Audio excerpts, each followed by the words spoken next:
L'enseignante raciste force un noir à jouer du piano pour se moquer, mais l'a amèrement regretté.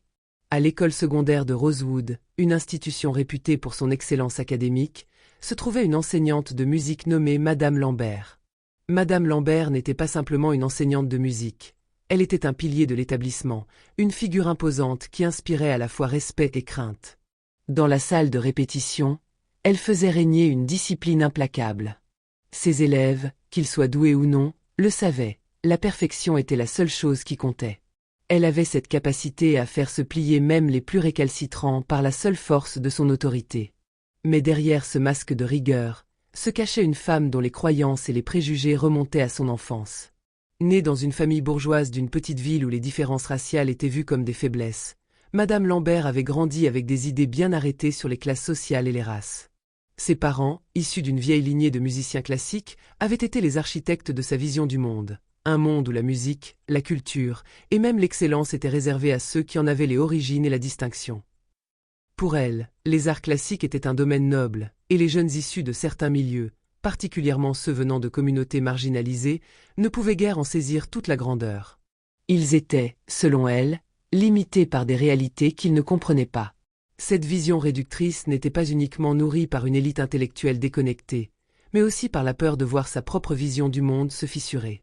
La musique, pour elle, était l'expression d'une classe supérieure, d'une culture pure.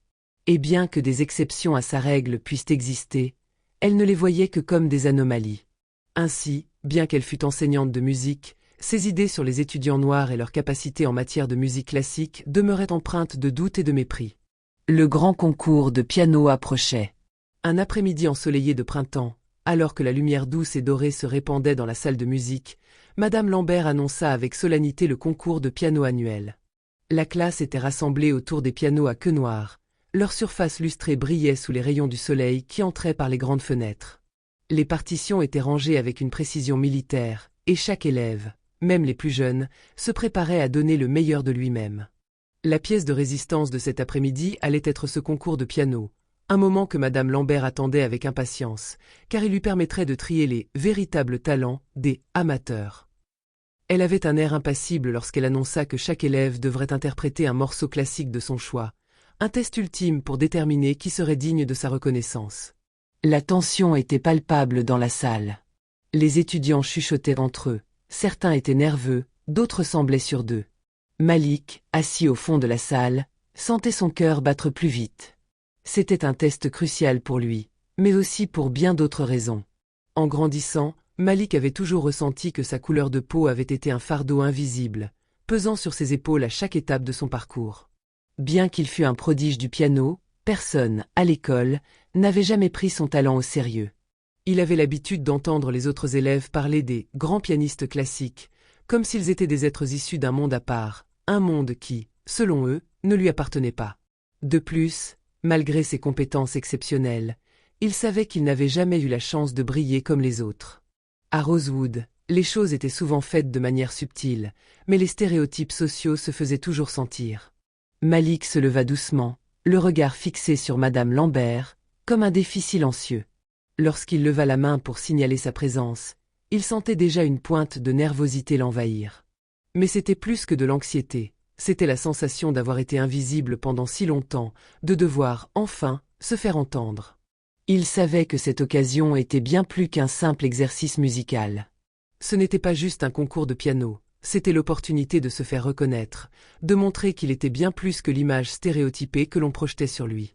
C'était un acte de rébellion contre le monde qu'il avait systématiquement ignoré. Le défi lancé par Madame Lambert. Madame Lambert, qui avait observé la classe d'un air impassible, sourit froidement en fixant Malik. Un sourire qui, pour lui, en disait long. Il n'était pas le genre d'élève qu'elle considérait digne de jouer un morceau classique de grande envergure. Son attitude, toujours calculée, trahissait une légère dérision. « Malik, pourquoi ne viendrais-tu pas jouer quelque chose pour nous ?» dit-elle d'un ton perçant, comme si elle lançait un défi.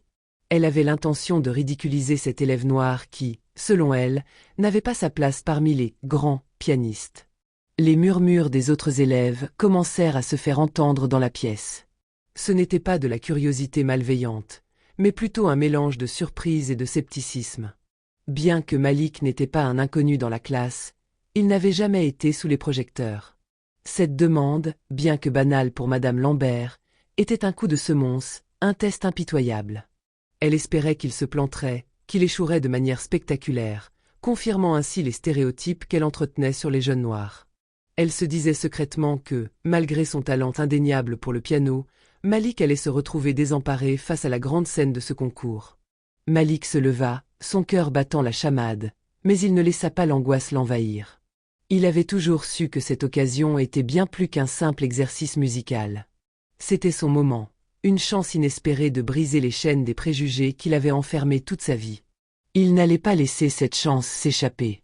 C'était l'occasion de prouver à madame Lambert et à tous les autres que son talent n'avait rien à voir avec la couleur de sa peau, mais tout à voir avec la profondeur de son âme.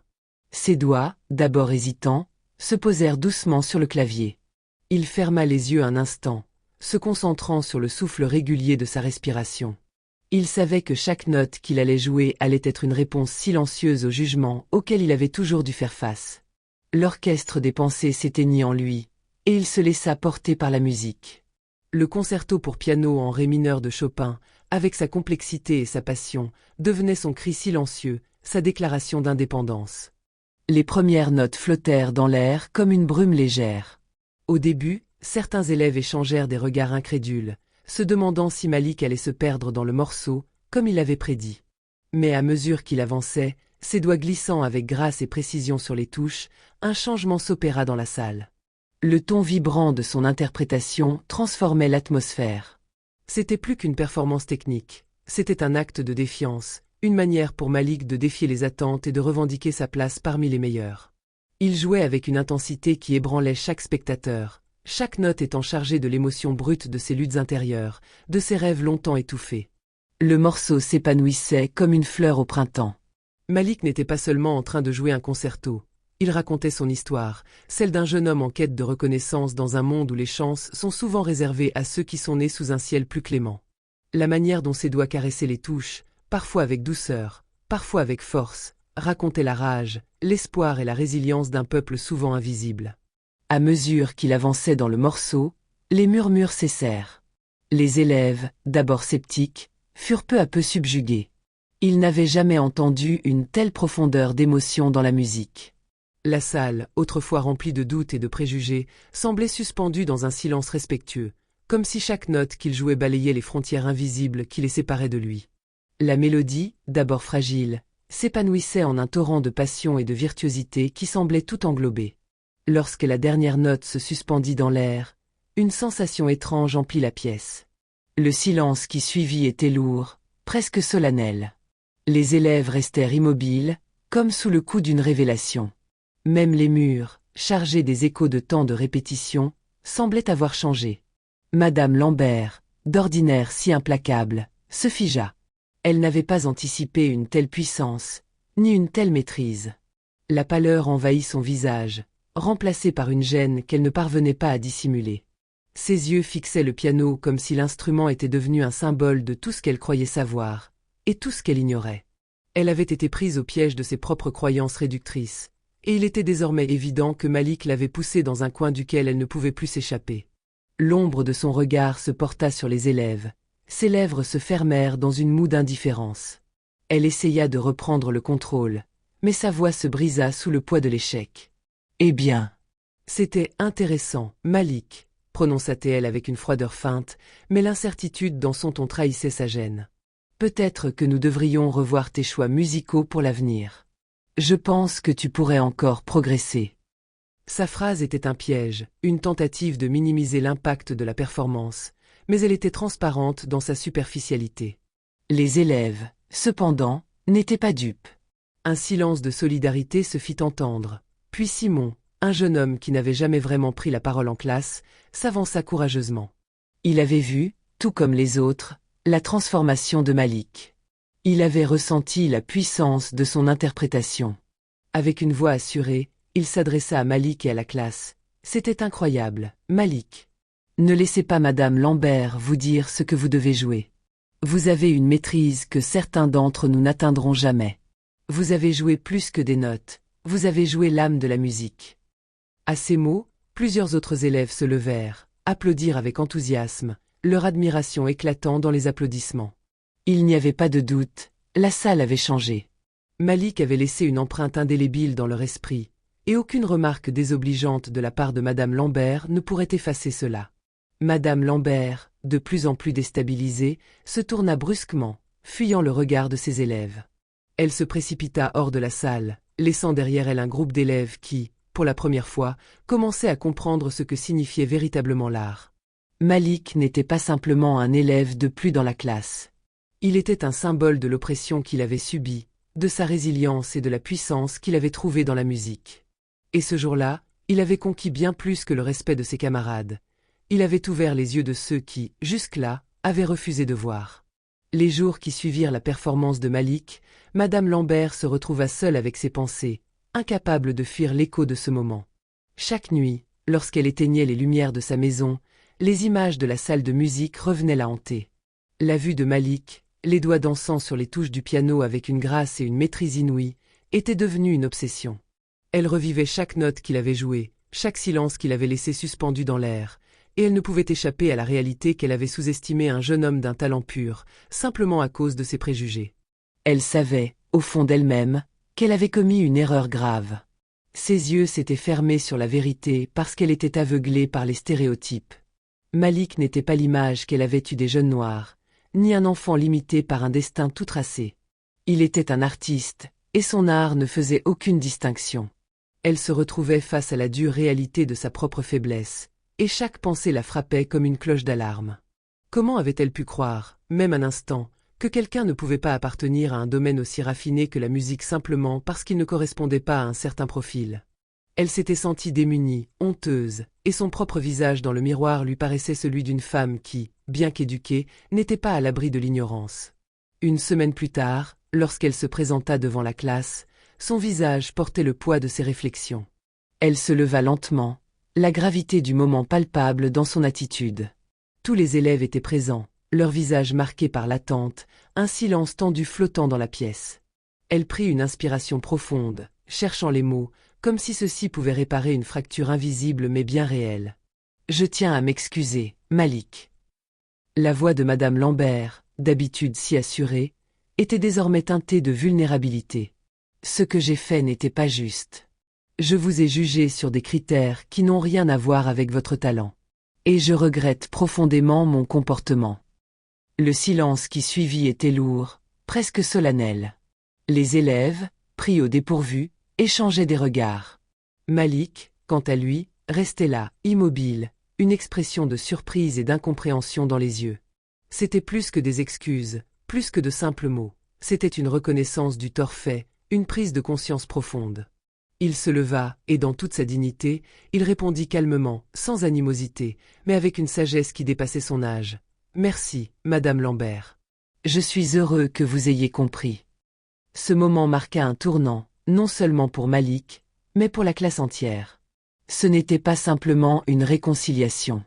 C'était un instant de vérité, une reconnaissance du pouvoir de l'humilité et de l'ouverture d'esprit. Ce n'était pas la vengeance qu'il recherchait, mais un respect sincère, et cela, il l'avait obtenu. La situation n'était pas parfaite, et il n'était pas naïf au point de penser que Madame Lambert avait effacé toutes ses failles intérieures. Mais cette prise de conscience était un premier pas, et pour Malik, c'était déjà un grand pas en avant. Pour Madame Lambert, cet épisode fut un réveil. Bien qu'elle n'ait pas effacé totalement ses préjugés du passé, elle comprit que son rôle d'enseignante allait bien au-delà de l'enseignement technique. Elle n'était pas là seulement pour transmettre des connaissances, mais pour ouvrir des portes, pour encourager l'expression de chaque voix, quelle qu'elle soit. Dans les mois qui suivirent, elle fit un effort conscient pour changer sa manière d'enseigner. Elle s'efforça de reconnaître les talents individuels, sans se laisser aveugler par des jugements externes. Elle encouragerait chaque élève, qu'il soit noir, blanc, asiatique ou d'origine quelconque, à poursuivre ses passions, à ne pas se laisser limiter par les stéréotypes et les attentes sociales.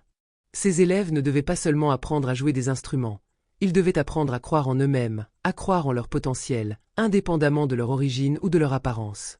Quant à Malik, les choses changèrent aussi. Son attitude à l'école devint plus confiante. Il n'était plus juste un jeune homme talentueux, il était désormais un modèle d'inspiration pour tous ceux qui, comme lui, avait été sous-estimé ou ignoré. Son succès n'était plus un simple rêve, mais une réalité qu'il poursuivait avec la même passion qu'il avait mise dans son jeu. Peu de temps après, des opportunités commencèrent à s'offrir à lui. Il fut invité à participer à des concours, à des concerts prestigieux, et bientôt, il se retrouva à jouer dans des salles de renommée internationale. Mais malgré tout cela, il n'oublia jamais ce jour, celui où, dans une salle de musique d'un lycée, il avait joué non seulement pour montrer son talent, mais pour se libérer des chaînes invisibles de l'injustice et de l'ignorance. Et, bien des années plus tard, lorsqu'il se retrouva sur scène dans un auditorium mondialement connu, les yeux des spectateurs fixés sur lui, il se souvint de ce moment précis. Il se souvint de la salle pleine de silence et de la femme qui, bien qu'ayant failli, avait eu le courage de se remettre en question. C'était ce jour-là qu'il avait compris que la musique était une voix, un moyen d'expression qui transcendait tout, et que parfois, même ceux qui vous sous-estiment peuvent, un jour, vous voir pour ce que vous êtes vraiment.